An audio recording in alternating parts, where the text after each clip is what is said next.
MPPSC mains के लिए विश्व भूगोल श्रृंखला का ये अगला वीडियो है और हमारा टॉपिक चल रहा है नदियाँ।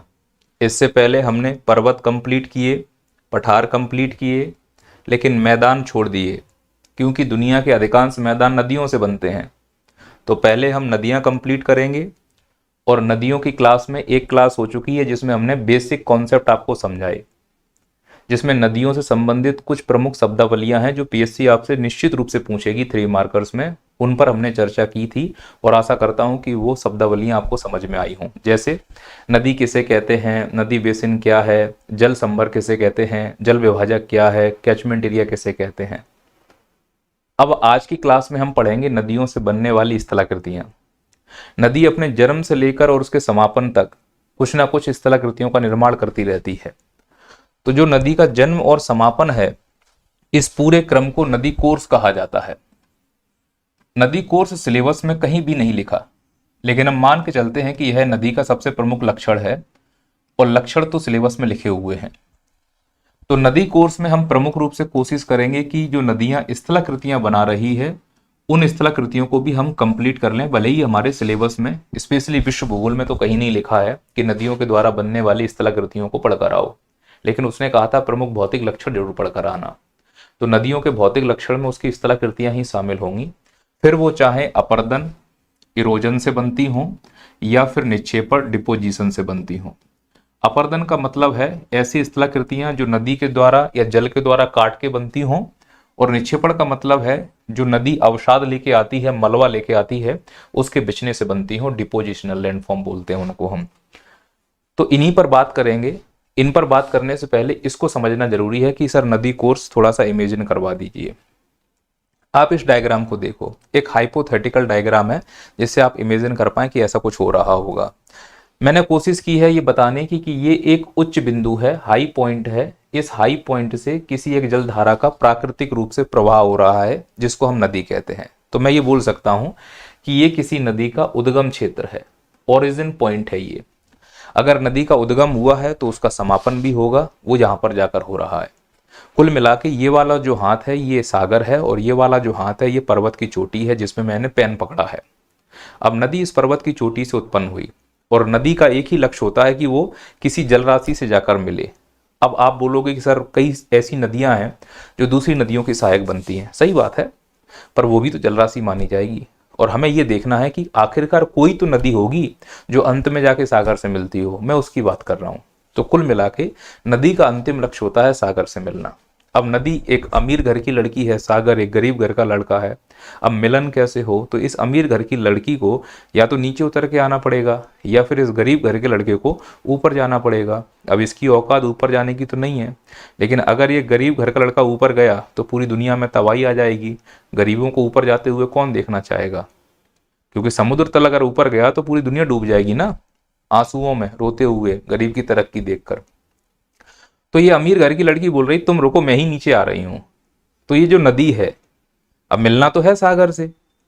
अब ये नदी जब नीचे उतरेगी तो उसको सीढ़ियां उतरनी पड़ेंगी, यानी जिस धरातल पर वो चल रही है उसको काटेगी वो। तो यहां से जब वो ऊपर से नीचे आएगी तो ऐसे काटते हुए आएगी। मेरा हाथ देखो ऐसे ऊपर से नीचे आ रहा है, इसको बोलते हैं लंबवत कटाव। लंबवत कटाव को ज्योग्राफी में बोलोगे लंबवत अपर्दन, वर्टिकल इरोजन। तो ये नदी इस प्रकार से काटती हुई आती है, अपने लंबे समय को तय करती है और एक समय के बाद आके सागर से मिल जाती है। तो जब उसका जन्म हुआ और जहां उसका समापन हुआ, ये पूरा नदी का रिवर कोर्स है। कुल मिला के इस पॉइंट से लेकर ये नदी का रिवर कोर्स माना जाएगा। ये नदी की पूरी जीवनी है, एक जीवन है नदी का। इस जीवन को 3 भागों में बांटा जा सकता है। जब नदी शुरू में बहुत तेज गति से बहती है, ढाल बहुत तीव्र होती है, तो नदी युवा अवस्था में होगी। ढाल मंद होने लगती है तो नदी प्रौढ़ावस्था मैच्योर स्टेज में आ जाती है। और जब अंदर ऊर्जा नहीं रहती है तब वो वृद्धावस्था में पहुंच जाती है। तो रिवर कोर्स में 3 अवस्थाएं होती हैं, एक युवावस्था, एक प्रौढ़ावस्था, एक वृद्धावस्था। अब युवा अवस्था में नदी जो जो कांड करेगी वो किस बेसिन का हिस्सा माना जाएगा। आंसर है ऊपरी बेसिन का। यहां कांड करने का क्या मतलब है? अरे एक बात बताओ, जब नदी युवा अवस्था में है तो अपर्दन करेगी, हाँ कर सकती है। निक्षेपण करेगी, हाँ कर सकती है। तो युवा अवस्था में नदी के द्वारा अपर्दन और निक्षेपण से जो स्थलाकृतियां बनेंगी वो किस बेसिन का हिस्सा मानी जाएंगी? ऊपरी बेसिन का हिस्सा मानी जाएंगी। अब पीएससी शायद है ऐसे प्रश्न पूछे कि ऊपरी बेसिन या नदियों के ऊपरी बेसिन में बनने वाली स्थलाकृतियों पर टिप्पणी करो। ये तो बहुत कठिन प्रश्न हो गया, पीएससी इतने कठिन प्रश्न पर जाएगी ही नहीं।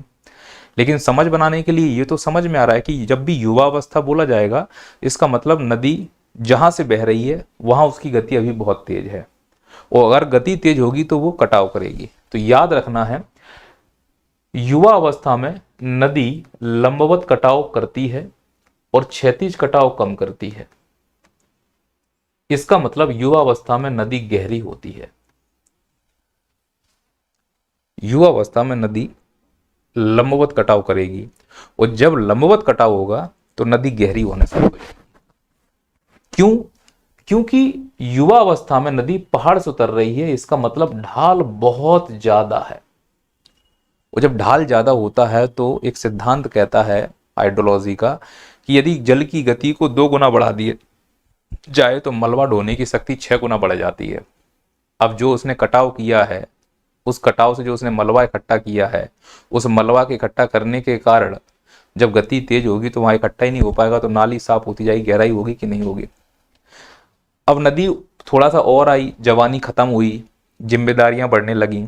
जिम्मेदारियां का मतलब अवसाद बढ़ने लगा, तो नदी अब कम स्पीड से बहेगी। कम स्पीड से क्यों बह रही है? क्योंकि जो ढाल है वो अपेक्षाकृत कम हो गया है।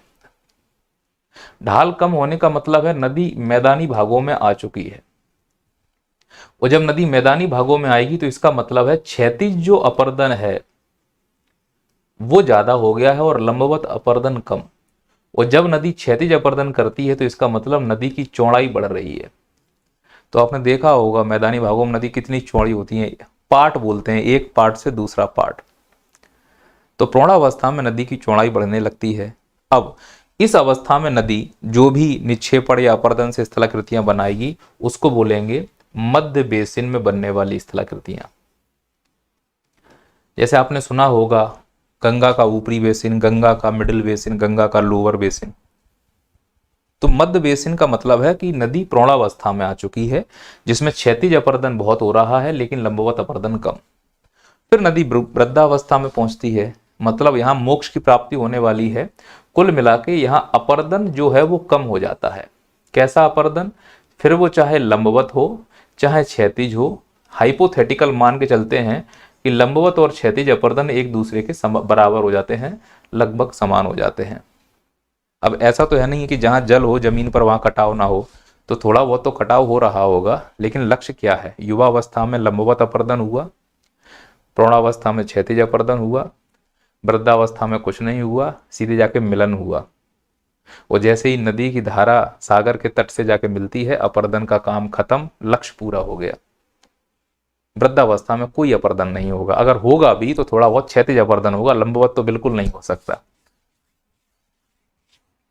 अब सोच कर देखो कि ये नदी जाकर सागर से मिल गई, लेकिन सागर को तो परेशान करने में मजा आता है। भाई एक बार अगर मिलन हो जाए तो बिछड़ते भी तो हैं। अब भूगोल में तो कई सारी क्रियाएं हो रही हैं, महादेश जनक क्रिया में हमने सुना था उत्थान भी हो सकता है, निमज्जन भी हो सकता है। तो सागर से जब नदी जाकर मिल गई, अचानक से किसी कारण से सागर का तल नीचे हो जाए, तो नदी का लक्ष्य क्या था? सागर से मिलना। अब सागर का तल नीचे हो गया तो नदी वापस से कैसा अपर्दन करेगी? लंबवत अपर्दन, क्योंकि नीचे जाने के लिए लंबवत करना पड़ेगा। वो किस अवस्था में लंबवत अपर्दन कर रही है? वृद्धावस्था में। तो जब सागर से नदी मिल चुकी हो, फिर किसी कारण से चाहे स्थलखंड ऊपर उठ जाए तो नदी ऊपर उठ जाएगी, या सागर का तल नीचे चला जाए, दोनों ही कंडीशन में सागर से नदी दूर हो गई तो नदी वापस से लंबवत अपर्दन करेगी बुढ़ापे में, जबकि बुढ़ापे में वो कोई भी अपर्दन नहीं करती। तो जब कोई नदी बुढ़ापे में पुनः लंबवत अपर्दन करना शुरू करे तो उसे बोलते हैं पुनर्यौवन, इंग्लिश में कहते हैं रेजुविनेशन। मतलब जवानी पे जब पुनर्यौवन का मतलब बुढ़ापे में जवानी आ जाना।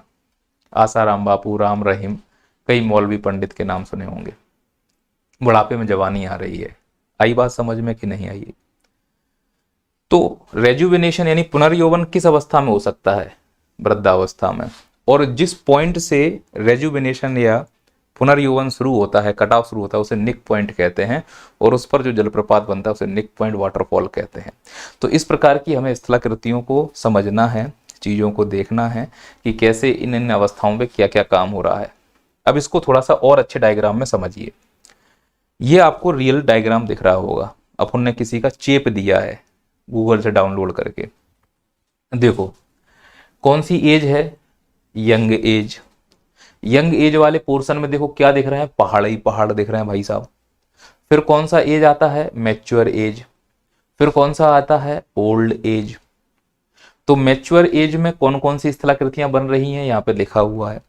ओल्ड एज में क्या क्या बन रहा है यहाँ पे लिखा हुआ है। और यूथ एज में क्या क्या बन रहा है वो यहाँ पे लिखा हुआ है। यूथ एज में देखोगे तो रेन, वर्षा हो रही है बहुत तेज, स्नो फॉल हो रहा है बहुत तेज, झीलें दिख रही हैं, ग्लेशियर पिघल रहे हैं, यहाँ पे छिपरकाएं यानी कि रैपिड्स बन रहे हैं, वाटरफॉल बन रहे हैं। ये सब स्थलाकृतियां यूथ एज में हो रही हैं। वी आकार की घाटी बन रही है, फलाना ढिकाना। फिर हम मैच्योर में आते हैं तो सहायक नदियां आके जुड़ रही हैं, बाढ़ के मैदान बन रहे हैं। क्यों? क्योंकि यहाँ पे क्षैतिज अपर्दन हो रहा है। और फिर हम आते हैं ओल्ड एज में तो डेल्टा बनते हैं ओल्ड एज में, है ना। अवसाद से निर्मित कई सारी स्थलाकृतियां बनती हैं। ये सब कहाँ हो रहा है? ओल्ड एज में हो रहा है। और इसको आसान भाषा में हैंड मैप से समझो। बस ये डायग्राम है, इसको अगर आप समझ लेंगे तो काम हो जाएगा। ये डॉट डॉट काली काली लाइनें दिख रही तुम लोगों को? तो इस लाइन के ऊपर ये बताओ क्या है? ये है युवा अवस्था। अब बताओ युवा अवस्था में कौन कौन सी स्थलाकृतियां तुमको बनती हुई दिख रही हैं? देखो जरा ध्यान से, साफ दिख रहा है कि नहीं दिख रहा है? वी आकार की घाटी युवावस्था में बनती है, गॉर्ज युवावस्था में, कैनियन युवावस्था में। कैसे बनता है? कुछ ऐसे बनेगा। देखिए ये है, यहां से देखो पानी मान लो ऐसे आया, ये पानी आ रहा है ऐसे, ये पानी आ रहा है। अब पानी जब जमीन पर डालोगे तो वो लंबवत अपर्दन करेगा। तो लंबवत अपर्दन करने से इस प्रकार से ये दिख रहा है तुमको, वी आकार की घाटी बनाता हुआ दिख रहा है। तो शुरू में क्या है कि वी आकार की घाटी बनती है, फिर घाटी थोड़ी सी चौड़ी होने लगती है तो वो गॉर्ज बनती है, फिर और चौड़ी हो जाती है तो वो कैनियन हो जाता है। सर नहीं समझे? अब इसको देखो, ये जो आपको दिख रहा है ना, ये देखो यहां से लेकर यहां तक ऐसे, ये पूरा गैप ये वाला, ये तुम्हारा है गॉर्ज। नर्मदा के द्वारा बनाया जाता है ये गॉर्ज। ये गॉर्ज पूरा भैंस घाटी का बना हुआ है। और ये जो लाइनें दिख रही हैं इसमें होकर नदियां आकर गिरती होंगी ऐसे। अब ये सूखा हुआ पूरा डायग्राम है, मतलब पानी नहीं है, मैंने पानी को जलवाष्प के द्वारा हटा दिया है। तो इसमें आके नदियां गिर रही हैं। जो खाली स्ट्रक्चर दिख रहा है रिवर चैनल, ये गॉर्ज का है। और समझ में नहीं आ रहा है तो इसको देखो, अब तुम्हें क्लियर हो जाएगा। यहां पर देखिए, ये तुम्हें कैसे आकार दिखाई दे रहा है? बोलो जल्दी से। सर वी आकार दिख रहा है। थोड़ा सा वी आकार इधर और गए तो थोड़ा सा चेंज हुआ, फिर और गए तो ये खड़ी ढालें होने लगी, फिर एकदम सकरा और गहरा हो गया। दिख रहा है? तो पहले वी बनता है, फिर गॉर्ज बनता है, फिर कैनियन बनता है। आई बात समझ में कि नहीं आई? तो वही मैं यहाँ पे समझाने का प्रयास कर रहा हूँ आपको कि युवावस्था में कौन कौन सी घाटियां बन सकती हैं। वी आकार की घाटी नदी के द्वारा बनती है, गॉर्ज नदी के द्वारा बनता है, कैनियन नदी के द्वारा बनता है। पर मार साहब इसको लिखना कैसे है? जैसे मान लो वी आकार की घाटी लिखनी है, इसको लिखने के लिए क्या करना है? पहले पॉइंट तो ये देखो, निर्माण कैसे होता है बताओ? अपर्दन से या नदियों द्वारा। वी आकारी घाटी निर्माण किससे होता है बोलो? नदियों द्वारा। दूसरा प्रकृति बताओ, तो आप बोलोगे अपर्दन, अपर्दनात्मक। भाई अपर्दन से ही तो बनी है, कटाव से ही तो बनी है। अरे हाँ या ना? स्वरूप बोलो इसका, स्वरूप बोलो ढाल वी आकार की। आई बात समझ में कि नहीं आई? अब सर हमें गौर्ज लिखना है।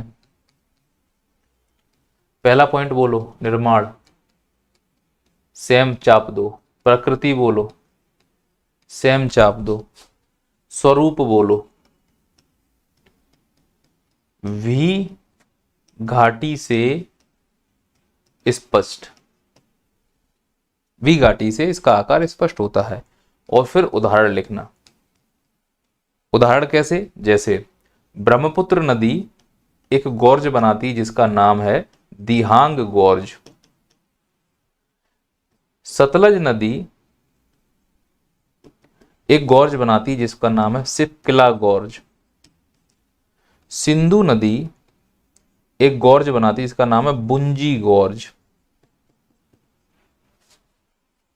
क्या नाम है इसका? बुंजी गौर्ज। तो यहां पे लिख लो भैया, तुम्हारा काम हो गया। अगर मेरी बातें समझ में आ रही तो बेस्ट है, नहीं समझ में आ रहा तो और बेस्ट है। अब सर कैनियन बताओ, सर कैनियन कैसे लिखेंगे? कैनियन कैसे लिखेंगे बताओ मुझे। तो आप इसको लिखोगे किसके द्वारा निर्माण होता है? नदियों के द्वारा। कैसे बनता है? अपरदनात्मक। कैसे बनता है? अपरदनात्मक। प्राप्ति सामान्यतः कहां होती है इनकी? पठारों पर। कहां होती है? पठारों पर। उदाहरण बोलो, कैलोरेडो पठार।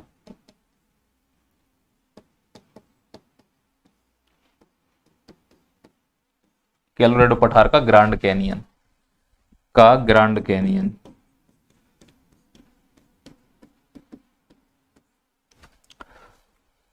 अगर आपको नंबर लेना है ना वी आकारी घाटी में, गॉर्ज में और कैनियन में, तो आपको ये बताना पड़ेगा कि नदियों से बनता है और यह अपरदनात्मक स्थलाकृति है, और एक उदाहरण देना पड़ेगा। और अगर आपके पास 5 नंबर में आ जाए तो फिर पूरी कहानी तो याद है ही ना सब लोगों को। युवा अवस्था में ढाल तीव्र होने की वजह से जब नदियों के जलमार्ग की गति तेज होती है तो लंबवत अपरदन क्षैतिज अपरदन की अपेक्षा ज्यादा होता है, जिससे कि अवसादों का निश्चय प्रवाह नहीं हो पाता है। परिणाम स्वरूप गहरे गहरे खड्ड बनते हैं जो प्रारंभ में भी आकार की घाटी होती हैं, बाद में उनमें क्षैतिज अपरदन शुरू होना होता है तो वो गॉर्ज बनते हैं और अधिक विस्तृत होकर वो कैनियन बन जाते हैं। आई बात समझ में? फैकोलॉजी करनी है तो फिर इस कहानी को इमेजिन करके काम करते रहना। तो अब बताओ, युवा अवस्था में बनने वाली अपरदन की कोई 3 स्थलाकृतियां। एक प्रश्न ऐसे आ गया, तो अपरदन से क्या बन सकता है? वी आकार की घाटी, गॉर्ज बन सकता है, कैनियन बन सकता है। क्लियर है? वी आकार की घाटी, गॉर्ज और कैनियन। अच्छा अब और आ जाओ, अपरदन से और क्या बनेगा? जलप्रपात बनेगा, क्षिप्रका बनेगी, कैटारेक्ट्स बनेगा, प्लज पुंज बनेगा।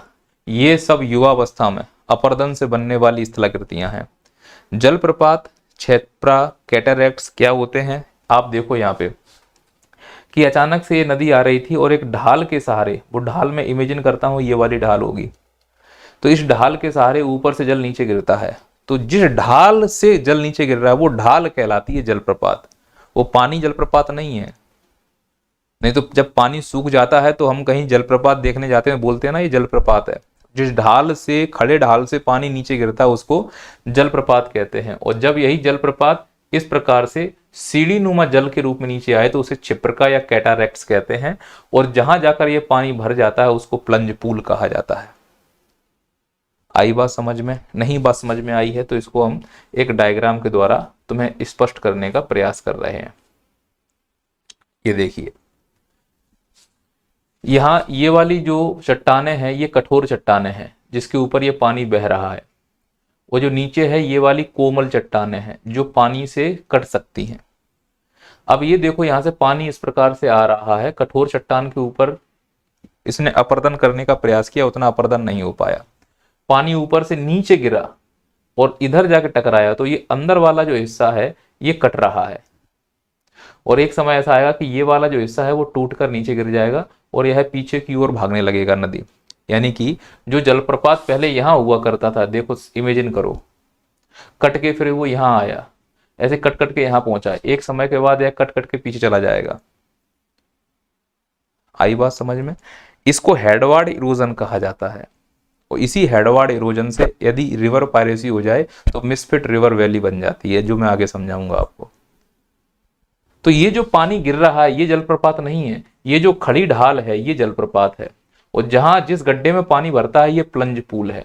और अगर पानी इस प्रकार से सीढ़ी नुमा गिरे तो वो छिप्रका कहलाएगी। जैसे कि कुंचिकल जलप्रपात छिप्रकाई जलप्रपात का उदाहरण है, और जोग जलप्रपात एक जलप्रपात का उदाहरण है। कैटारैक्ट छिप्रका छोटे होते हैं, तो पहले बनते हैं कैटारैक्ट्स, फिर बनती है छिप्रका, फिर बनते हैं जलप्रपात।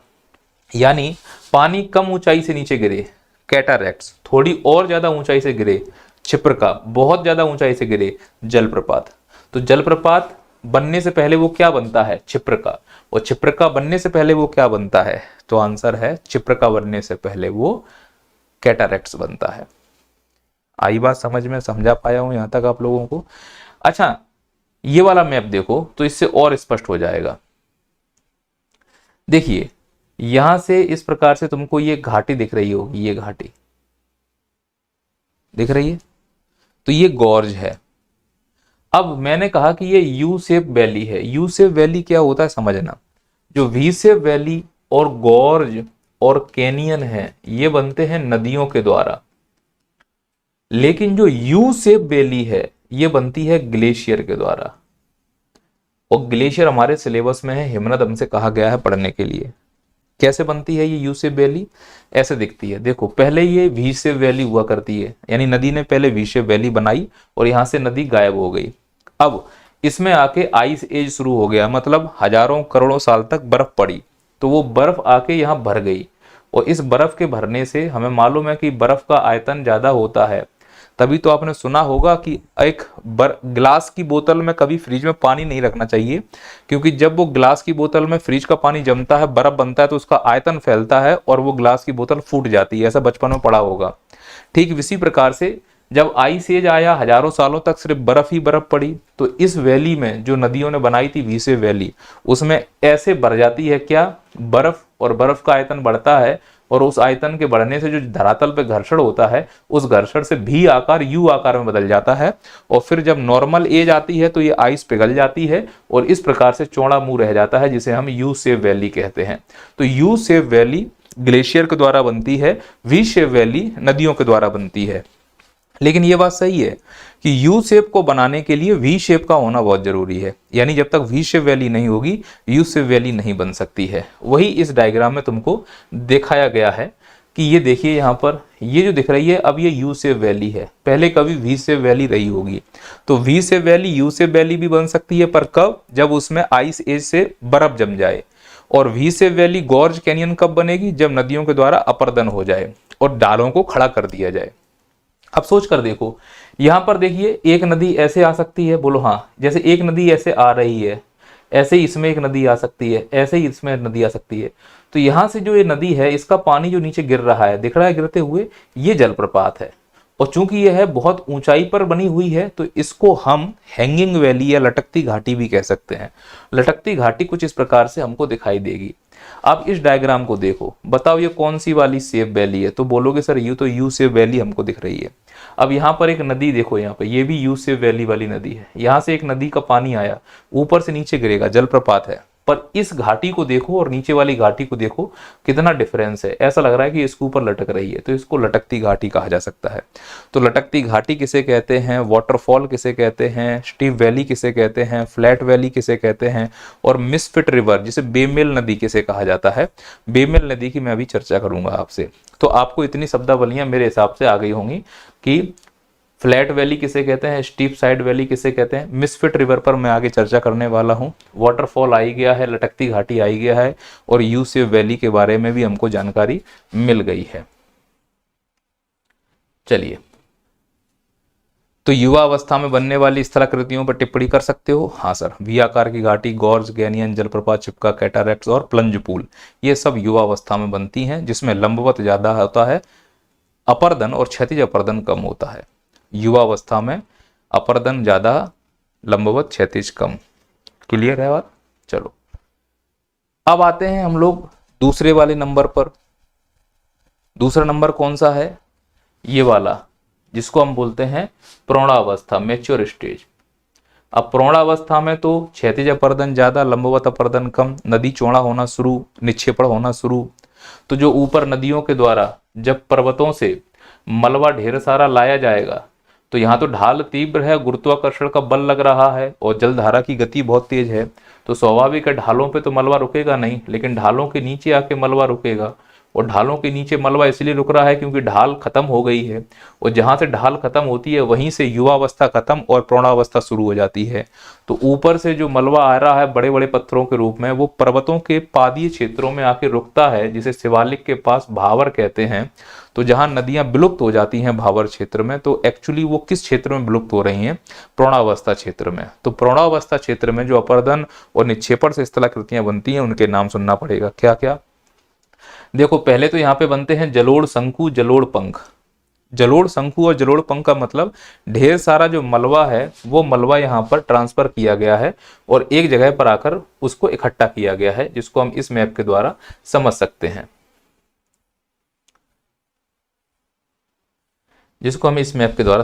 हैं। जैसे ये मान लो कोई पर्वत है, यहाँ पे ये काटते हुए नदी यहाँ से अब मैदानी भागों में आ रही है, तो अब इसकी स्पीड कम हो गई। स्पीड कम हो गई तो भैया मलबा ढोने की शक्ति कम हो जाएगी, क्योंकि जब स्पीड को 2 गुना बढ़ाया जाए तो मलबा ढोने की शक्ति 6 गुना बढ़ जाती है।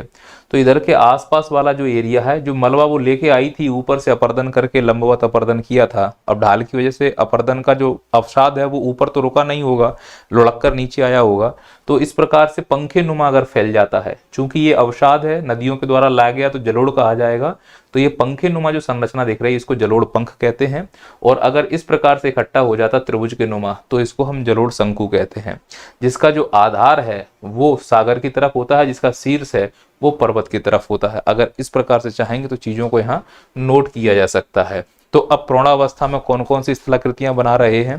प्रौढ़ावस्था में बनती हैं जलोढ़ शंकु, जलोढ़ पंख। यह वास्तव में शुष्क डेल्टा का उदाहरण है। 3 नंबर में पूछेंगे शुष्क डेल्टा कैसे कहते हैं, तो ऐसा डेल्टा जो नदियों के मुहाने पे ना बनते हुए प्रौढ़ावस्था में बनता है, खासकर यह जलोढ़ शंकु और जलोढ़ पंख का बना होता है, शुष्क डेल्टा कहलाता है। इसको हम भावर प्रदेश के नाम से भी जान सकते हैं, भावर प्रदेश। तो शिवालिक में जो शुष्क डेल्टा का उदाहरण है वो भावर प्रदेश होगा। अब उसके नीचे आते हैं तो जो बड़े बड़े पत्थर होंगे वो आगे रह जाएंगे, और जब नदी आगे बढ़ना शुरू करेगी तो वो हल्के हल्के अवसादों को ही आगे ले जाना पाएगी। तो छोटे छोटे अवसाद कणों का जो समूह बनता है उसे तराई कहते हैं। तो प्रौढ़ावस्था में भावर, तराई, शुष्क डेल्टा, जलोढ़ पंखु, जलोढ़ संघ, इन सब को निर्मित होते हुए हम देख रहे हैं। यह सब निक्षेपण से बनने वाली स्थलाकृतियां हैं। प्रौढ़ावस्था में अधिकांश जो स्थलाकृतियां हैं वो निक्षेपण से बनती हैं, युवावस्था में अधिकांश जो स्थलाकृतियां हैं वो अपरदन से बनती हैं। पर ऐसा नहीं है कि प्रौढ़ावस्था में अपरदन से कोई स्थलाकृति ना बने। जब नदी प्रौढ़ावस्था में प्रवेश करती है तो वो अपरदन तो करती है, पर कुछ एक क्षेत्र ऐसे भी होते हैं जो मुलायम नहीं होते हैं, कठोर होते हैं, तो नदियां उनको काट नहीं पाती। अब डेविस के अपरदन चक्र में ऐसी कोई भी सतह जो मैदान बनते समय कटे नहीं, उसको मोनाड नोक कहा जाता है। मोनाड नोक का मतलब सतही मैदान में उबड़ खाबड़ ऐसी स्थलाकृतियां जिनको नदी अपने अपरदन चक्र में नहीं काट पाई, और इन्हीं मोनाड नोक को मैसा बूटी कहते हैं झारखंड के मैदानों में। तो ये कहाँ मिलेंगे? झारखंड के मैदानों में। बुंदेलखंड में भी आते हो तो वहां पे भी संप्राय मैदान डेविस के अपरदन चक्र से बन रहा है। ये सब जियोलॉजी में मैंने आपको सिखाया है, उस वीडियो को जाकर देखिए तो आपको और कॉन्सेप्ट क्लियर हो जाएगा। पर जब वो अपरदन करती है प्रौढ़ावस्था में तो कुछ स्थलाकृतियां रह जाती हैं जिसे ऐट कहते हैं। अब ध्यान से सुनना, प्रौढ़ावस्था में जब नदी अपने मार्ग पर किसी को छोड़ दे, कोई अपरदन करके छोड़ दे, जैसे मान लो ये नदी आ रही है, अब इस नदी ने क्या किया, ढेर सारा अपने साथ मलबा लाई थी, पर वो मलबा ये कैरी नहीं कर पा रही है, तो इस नदी ने उस मलबे को यहीं पे बीच में छोड़ दिया। और नदी ने जब मलबा बीच में छोड़ा तो इसी मलबे को जो बीच में छोड़ा गया है, इसको नदी द्वीप कहा जाता है। तो जो नदी द्वीप है वो 2 प्रकार से बन सकता है, एक निक्षेपण से बन सकता है, और हो सकता है कि बीच में कोई एक ऐसी स्थलाकृति है जिसको ये नदी काट ही नहीं पाई हो, बहुत कठोर स्थलाकृति हो, तो उसको ऐट कहा जाता है। कुल मिला के 8 ऐसे द्वीप हैं जो अपरदन से बने हैं, और कुछ द्वीप ऐसे होते हैं जो निक्षेपण से बने हैं। जैसे माजुली द्वीप एक निक्षेपणात्मक द्वीप माना जाता है, और मॉन्ट्रियल द्वीप एक अपरदनात्मक द्वीप माना जाता है। तो नदी द्वीप दो प्रकार से बनते हैं, निक्षेपण से भी बनता है और अपर्दन से भी बनता है। अपर्दन का मतलब नदी ने काटना शुरू किया तो मुलायम चट्टाने काट दी, कठोर वाला शंकर भगवान की पिंडी की तरह रह जाता है बीच में, उसी के ऊपर लोग रहना शुरू कर देते हैं, बहुत बड़ा होता है विशाल क्षेत्र में, तो उसको हम द्वीप कहते हैं। पर ज्योग्राफी में ऐसे द्वीपों को एट कहा जाता है, AIT। तो अगर हमसे पूछा जाएगा एट किसे कहते हैं, तो बोलोगे प्रौढ़ावस्था में बनने वाली ऐसी अपरदनात्मक स्थलाकृति है जो नदियों में द्वीप के समान दिखाई देती है। एग्जाम्पल मॉन्ट्रियल, खत्म बात। अब आते हैं, नदी द्वीप भी बनाता है, बिल्कुल। नदी द्वीप का मतलब है निक्षेपणात्मक द्वीप, जिसमें माजुली सबसे अच्छा उदाहरण हो सकता है। इसी प्रौढ़ावस्था में नदी वेदिका भी बनती है और संरचनात्मक सोपान भी बनते हैं। अब सर ये नदी वेदिका क्या है, इसको एक ग्राफ के द्वारा समझा सकते हैं क्या? बिल्कुल समझा सकता हूं, समझिए। इस नदी को देखो, ये नदी इस प्रकार से आती हुई दिख रही है, नीला रंग का पानी, और इसके दोनों तरफ यहाँ पे ये तुमको दिख रहा है ना मेड़, जिससे ये पानी बाहर ना आए। तो ये जो नदियों की बाउंड्री होती है जिससे नदी का पानी बाहर ना जा पाए, इन्हीं बाउंड्रियों को हम नदी वेदिका कहते हैं। अगर ये नदी वेदिका तोड़कर पानी बाहर आ जाए तो बाढ़ आ जाएगी। तो नदी वेदिका का निर्माण कौन करता है? खुद नदी के द्वारा किया जाता है। जैसे गाँव में खेतों में हम लोग नाली बनाते हैं, तो नाली जब फावड़ा लगाते हैं तो मिट्टी आती है, उसको अगल बगल रखते जाते हैं ना, तो वो हम फावड़ा लगा के कर रहे हैं। पर नदी वेदिका में कृत्रिम रूप से ना होते हुए प्राकृतिक रूप से अगल बगल मिट्टियां रखती जाती हैं, और अगर यह मिट्टी सीढ़ी नुमा हो तो उसे संरचनात्मक सोपान कहते हैं। याद रखना है, प्रौढ़ावस्था में नदी वेदिका और संरचनात्मक सोपान अपर्दन से बनने वाली स्थलाकृतियां हैं। नदी द्वीप निक्षेपण से बनने वाली स्थलाकृति है। एट अपर्दन से बनने वाली स्थलाकृति है। तराई निक्षेपण से, जलोढ़ पंखु, जलोढ़ शंख, जलोढ़ पंख और जलोढ़ शंकु यह भी निक्षेपण से बनने वाली स्थलाकृतियां हैं। इनको शुष्क डेल्टा कहा जाता है। अब ये प्रौढ़ावस्था की स्थलाकृतियां हैं, 3-3 नंबर में आएगा तो आप कंप्लीट कर लीजिएगा। फिर आते हैं हम लोग किस अवस्था में? वृद्धावस्था में। ध्यान रखना, जब वृद्धावस्था की शुरुआत हो रही हो, प्रौढ़ावस्था की एंड हो रही हो, तो नदियों में विसर्पण होना शुरू हो जाता है, क्योंकि उसके अंदर बहुत सारे अवसाद आ जाते हैं। मतलब एक नदी ऐसे बह रही थी, अवसाद के चक्कर में उसमें इस प्रकार से घुमाव शुरू हो जाता है, जिसको विसर्पण कहा जाता है। तो नदियों में जो ये लहराव आता है, जो ये मोड़ उत्पन्न होने लगते हैं, इसको ज्योग्राफी की भाषा में विसर्पण कहते हैं। अब पानी इस विसर्पण में कहाँ भरा होगा? ये जो हिस्सा दिख रहा है ना बीच का, इसमें ये पानी भरा हुआ है। नदी ऐसे लहराते हुए जा रही है, इस प्रकार से नदी लहराते हुए जा रही है। अब नदी ने इतना लहराव मारा है, पेड़ कहाँ लगे होंगे बताओ मुझे? पेड़ यहाँ पे लगे होंगे ना, ये नदी है, इन दोनों के इधर पेड़, इन दोनों के इधर पेड़, यहाँ बताओ इधर पेड़ और इधर पेड़, यहां बताओ इधर पेड़ और इधर पेड़। समझ पा रहे हो? अच्छा मुझे यहां बताओ, इधर पेड़ होगा और इधर पेड़ होगा। अब नदी ने देखा कि मैं इतना लंबा रास्ता क्यों घूमकर जा रही हूं, तो क्यों ना इन दोनों को यहां कट कर दो और इसको आपस में ऐसे कनेक्ट कर लो। तो नदी ने ये जो अर्धचंद्राकार जल राशि छोड़ दी है, इसको गोखुर झील या ऑक्सबो लेक कहते हैं। और जो ये नदी सांप नुमा लहरा रही है, इसको विसर्पण, मिएंडरिंग कहते हैं। तो विसर्पण के बाद जो छोड़ा हुआ हिस्सा अर्धचंद्राकार होता है, इसको गोखुर झील कहते हैं। ध्यान रखना, गोखुर झील के बीच में पानी नहीं होता, क्योंकि बीच में तो जंगल होगा, पानी तो उसके इस पट्टी में होगा। आई बात समझ में? किस झील में बीच में पानी नहीं होता? गोखुर झील में बीच में पानी नहीं होता। सर इसको इमेजिंग से या इमेज से दिखा दीजिए। देखो यहाँ पे कैसे समझ में आएगा? देखो ये दिख रहा है, ये नदी ऐसे जा रही है, ये घूम के गई। कितनी बेवकूफ नदी है ये, ऐसे घूम के जा रही है। अरे भैया ऐसे घूम के काहे जा रहे हो? क्या इसको ऐसे कनेक्ट नहीं कर सकते? मतलब सीधी सी बात है, इसको यहां पे कट कर दो, खत्म। अब ये वाला हिस्सा जो तुमको दिख रहा है हट गया ना। अब नदी ने क्या कर लिया? इधर कनेक्शन कर लिया, नदी ऐसे आई और ऐसे चली गई। लो, नदी ने कनेक्ट कर लिया, ये वाला हिस्सा छूट गया। तो देखो ध्यान से, जब छूट रहा है यहाँ पे, तो ये है वन, बीचों बीच वन लगे हुए हैं कि नहीं लगे? पानी ये भरा हुआ है। तो किस झील के बीच में पानी नहीं होता? गोखुर झील के, सिर्फ उसके रिंग में पानी होता है, क्योंकि नदी के द्वारा बन रहा होता है। अब विसर्पण कर रही थी, तो देखो छोड़ा कि नहीं छोड़ा उसने। पहले ऐसे घूम के जाती थी यूं, फिर उसे याद आया कि साला जब ऐसे जा सकते हैं सीधा, तो इतना घूम के जाने की जरूरत क्या है। तो यहाँ देखो लोग खेती कर रहे हैं बीच में, और ये चारों तरफ पानी भरा हुआ है, इसको कहते हैं गोखुर झील। आई बात समझ में? तो गोखुर झील प्रौढ़ावस्था और वृद्धावस्था दोनों स्थितियों में बन सकती है, और कैसे बनती है वो मैंने आपको बता दिया है। अब हम आते हैं वृद्धावस्था में। जैसे ही वृद्धावस्था में घुसते हैं तो यहाँ पे दो आव का निर्माण होगा। दो का मतलब दो और आव का मतलब पानी, यानी दो नदियों के बीच के क्षेत्र को दो आव कहा जाता है। इसी दो आव में बाढ़ के कारण बांगर और खादर का निर्माण होगा। जो खादर है यह नवीन जलोढ़ होती है, और जो बांगर है यह पुरानी जलोढ़ होती है। खादर बाढ़ के मैदान के समीप, यानी नदियों के समीप जो काले रंग से बिंदु दिख रहे हैं, यहाँ प्राप्त होते हैं, और जो बांगर है वो दूर प्राप्त होते हैं। बांगर पे बाढ़ बहुत कम आएगी, इसीलिए जितने इंडस्ट्री हैं वो बांगर क्षेत्र में होती हैं। खादर में हर बार नई मिट्टी आती है, तो उसमें खाद डालने की जरूरत नहीं होती, उपजाऊ होती, ह्यूमस होता है, इसीलिए खादर वाले क्षेत्र में कृषि ज़्यादा होती है। तो दोनों ही जलोढ़ के मैदान हैं, ये वाले कम उपजाऊ हैं, ये वाले ज़्यादा उपजाऊ हैं, इसीलिए इनका प्रयोग इंडस्ट्री में करना चाहिए और इनका प्रयोग कृषि में करना चाहिए।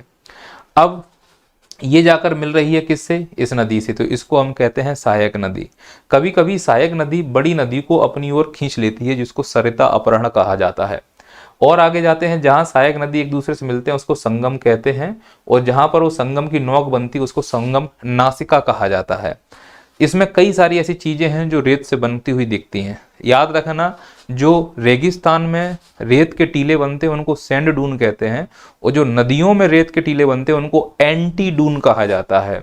ठीक इसी प्रकार से नदी किनारे जो रेत जमा हो जाता है उसको सैंड बैंक कहते हैं, और नदियों के बीच में दो रेतों के बीच का जो पानी बहता हुआ दिखाई देता है उसको हम पूल कहते हैं, और दोनों रेतों को रिफिल कहा जाता है। कुछ एक नदियां ऐसी हैं जो मुख्य धारा से अलग भाग रही होती हैं, जैसे कि गंगा की हुगली नदी वितरिका का अच्छा उदाहरण है, और ऐसे क्षेत्रों को डिफर जोन कहा जाता है, और अंत में जाकर यह नदी सागर से मिलते समय डेल्टा या एस्चुरी का निर्माण करती है।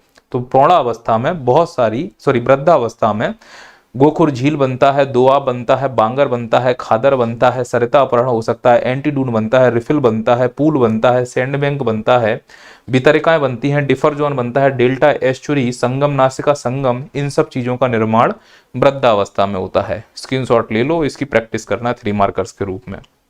आशा करता हूं यहां तक मेरी बातें आपको समझ में आ गई होंगी। चलिए हम आगे बढ़ते हैं, मुद्दे पे आते हैं और चीज को खत्म करते हैं क्लास को। विसर्पण सा जो विसर्पण होता है उसका एक प्रभाव देखने को मिलता है विसर्पण का, वो है सरिता अपहरण। सरिता अपहरण दो प्रकार से हो सकता है, एक पार्श्ववर्ती अपरदन के द्वारा और एक शीर्ष अपरदन के द्वारा। इसी शीर्ष अपरदन को लेकर एमपीपीएससी ने एक बार प्रश्न पूछा था, और प्रश्न था बेमेल नदियां किसे कहते हैं, और कुछ बच्चे उसमें नर्मदा और ताप्ती लिख कर आ गए थे, उनको लगा कि यही आंसर इसका सही है, और कुछ मास्टर भी यही स्वीकार कर रहे थे कि बेमेल नदियों में नर्मदा ताप्ती आएगा। उसने पूछा था भारत की बेमेल नदी बताइए, नर्मदा ताप्ती लिख के आ गए, जो कि गलत है। अब यह पॉइंट को समझने की कोशिश करो।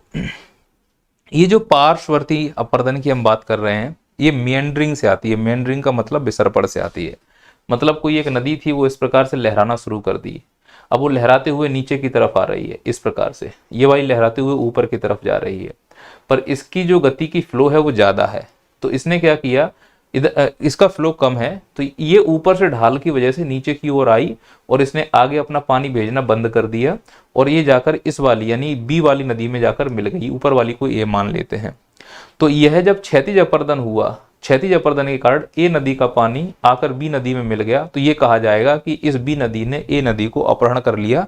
इसको पार्श्ववर्ती अपरदन अपहरण कहा जाता है।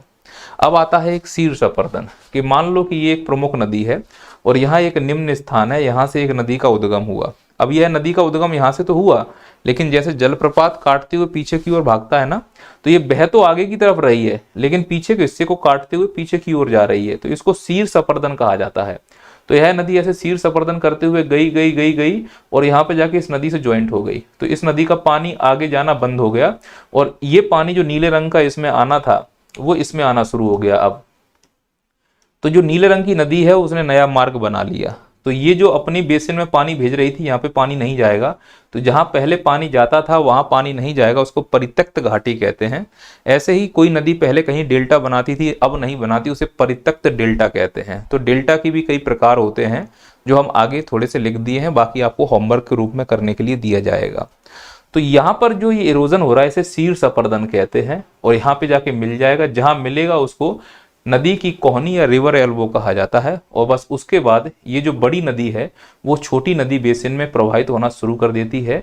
तो याद रखना, जब भी सरिता अपहरण करोगे, छोटी वाली नदी हमेशा बड़ी नदी का अपहरण करेगी। देखो छोटी वाली नदी ने कैसे शीर्ष अपरदन करते हुए इसके मार्ग को बदल दिया। ये बड़ी नदी थी जो नीले रंग से थी, लाल रंग वाली या नीले हरे रंग वाली छोटी नदी थी, तो इसको बोलते हैं हम शीर्ष अपरदन या सरिता अपहरण। सरिता अपहरण हमेशा छोटी नदी करती है बड़े नदी का।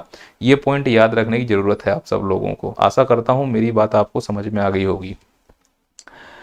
जब सरिता अपहरण हो रहा होगा तो यहाँ पे पॉइंट ऐसे समझ सकते हैं आप सभी लोग कि ये बड़ी सी नदी है, और बड़ी बना देता हूं थोड़ा सा,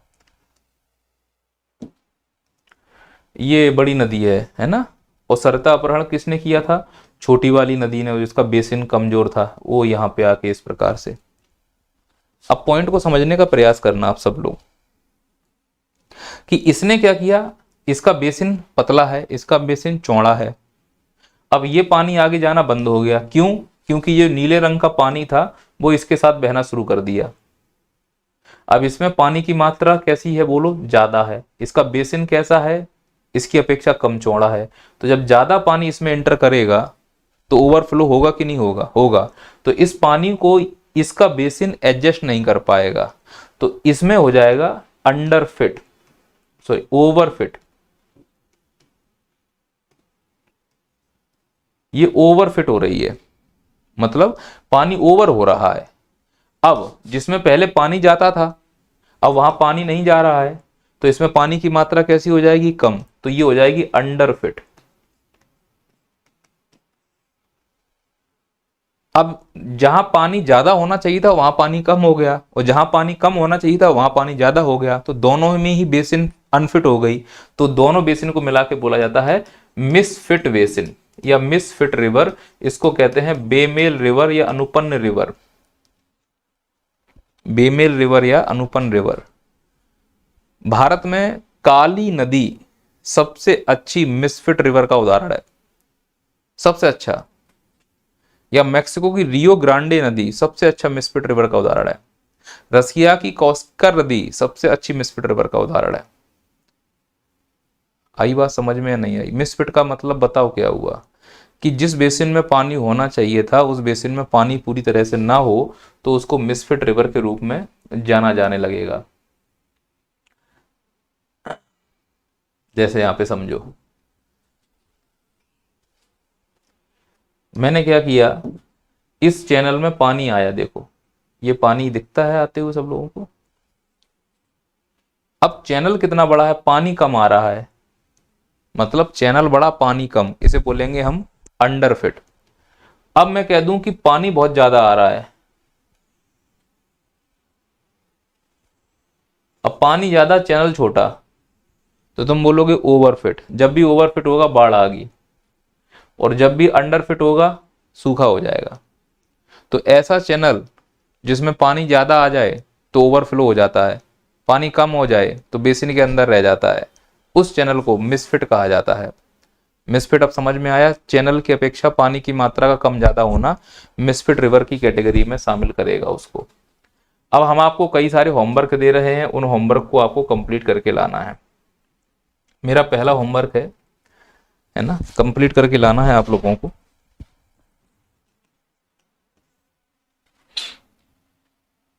पहला है नदियों के अपरदन से निर्मित स्थलाकृतियां। अब इसको लिखने के तरीके कितने हो सकते हैं तुम्हें समझ में आ रहा है? दूसरा क्वेश्चन, नदियों के निक्षेपण से निर्मित स्थलाकृतियां। निर्मित स्थलाकृतियां। दो क्वेश्चन तो ये हो गए 5-5 नंबर के और 11-11 नंबर के। अब हम कुछ शब्दावलियां आपको दे रहे हैं, उन शब्दावलियों पे काम करके लाना है। और ले लो 5 नंबर में डेल्टा एवं इसके प्रकार। डेल्टा किसे कहते हैं और उसके प्रकार बताइए। एक क्वेश्चन और लिखो, डेल्टा और एस्चुरी में क्या अंतर है। डेल्टा और एस्चुरी में अंतर है ना। और लिखो, नदी पुनर्यौवन किसे कहते हैं। नदी पुनर्यौवन किसे कहते हैं। पुनर्यौवन पर टिप्पणी करना है, रेजुविनेशन पर टिप्पणी करना है ना। अब कुछ शब्दावलियां हैं जो तुमको बतानी है, शब्दावलियों पे काम करना है। जैसे गोखुर झील लिख के देखना, बताना बन रहा है कि नहीं बन रहा है। जलप्रपात लिख के देखना, बताना बन रहा है कि नहीं बन रहा है। नदी द्वीप, भावर, तराई, इनको कोशिश करना लिखने की। मैं एक डायमेंशन बता देता हूं कि लिखा कैसे जाएगा। जैसे मान लो कि गोखुर झील लिख के आना है, सपोज करो, तो इसके लिए क्या दिमाग चलाएंगे हम लोग। गोखुर झील के लिए पहले देखो निर्माण बताना, किसी भी स्थलाकृति के लिए निर्माण बताने का प्रयास करना। तो इसका जो निर्माण है वो विसर्पों के परित्यक्त अर्धचंद्राकार जलभाग होते हैं। विसर्पण से, उसको मैंने बोल दिया विसर्पों के परित्यक्त माने छोड़े हुए अर्धचंद्राकार जलभाग हैं, सही बात है। फिर उपस्थिति बताओ, सबसे ज्यादा मिलते हैं मध्य गंगा में। अब मध्य गंगा का मतलब मध्य बेसिन सिखाया था मैंने आपको। और उदाहरण है कांवर झील बिहार की, सबसे बेस्ट उदाहरण है ये इसका। आई बात समझ में। अच्छा, जलप्रपात किसे कहते हैं, सीधा लिख दो, खड़े ढाल होते हैं, वेग से गिरता जल, एग्जाम्पल जोग जलप्रपात। डेल्टा के प्रकार बताओ, चापाकार, जो चाप के आकार के दिखाई दें। उदाहरण बताओ, नील नदी का डेल्टा, गंगा का, ब्रह्मपुत्र का। पंजाकार डेल्टा किसे कहते हैं, जो पक्षी के पंजे के आकार के दिखाई दें। उदाहरण बताओ, मिसिसिपी और मिसोरी का डेल्टा, है ना। द्रमुक्ति मतलब वृक्षाकार डेल्टा, सबसे अच्छा उदाहरण है इब्रो नदी का डेल्टा। इस प्रकार से हमें 3-3 पॉइंट को लिखने का प्रयास करना है, टू द पॉइंट लिखने का प्रयास करना है। अब एक पॉइंट बचा, विश्व की प्रमुख नदियां, जिनको महाद्वीप के साथ हम कंप्लीट करेंगे।